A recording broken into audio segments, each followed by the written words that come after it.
আমার বড় মেয়ে জাসমিন তো খাওয়ায় তেমন উৎসাহী ছিল না। মুখে খাওয়া নিয়ে 2 মিনিট পরে দেখলাম আস্তে করে সবগুলো মুখ খুলে ফেলে দিল। নিজের আদরের সন্তান বড় মেয়ে জেসমিন বাবার কাছে ছিল অনেক প্রিয়। যে সন্তান পৃথিবীতে আসার আগে কতই না স্বপ্ন দেখত বাবা ইমরান শরীফ। বাবা বলে ডাক দিবে, সবসময় সুখে দুঃখে পাশে থাকবে, আদর ভালোবাসায় জড়িয়ে থাকবে পুরোটা জীবন। হঠাৎ সেই বড় সন্তানকে খুব মনে করলো বাবা ইমরান শরীফ। আমার ওদেরকে ছোটবেলায় খাওয়াতে আমি যা সময় আমার খরচ যেত, আমি বসে বসে 1 ঘন্টা 2 ঘন্টা ধরে 1 চামচ করে করে খাওয়াতাম। বড় মেয়ে জেসমিনকে স্মরণ করে সামাজিক যোগাযোগ মাধ্যম ফেসবুকে একটি পোস্ট করেন বাবা ইমরান শরীফ।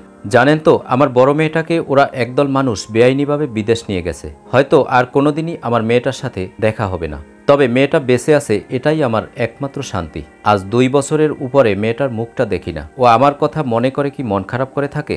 ও যদি বাবার কথা মনে করে মন খারাপ করে থাকে, ওকে সান্ত্বনা দেওয়ারও কেউ নেই। একজন বাবা হয়ে আমি এগুলো কিভাবে সহ্য করি তার কোনো ভাষা খুঁজে পাই না। আপনারা সবাই আমার জন্য দোয়া করুন, আমি যেন মানসিকভাবে শক্ত থাকতে পারি। দর্শক, কেমন লাগলো আজকের ভিডিওটি অবশ্যই কমেন্ট করে জানিয়ে দিন। আর ভিডিওটি যদি ভালো লাগে আমাদের চ্যানেলটি সাবস্ক্রাইব করে আমাদের পাশে থাকুন। ধন্যবাদ।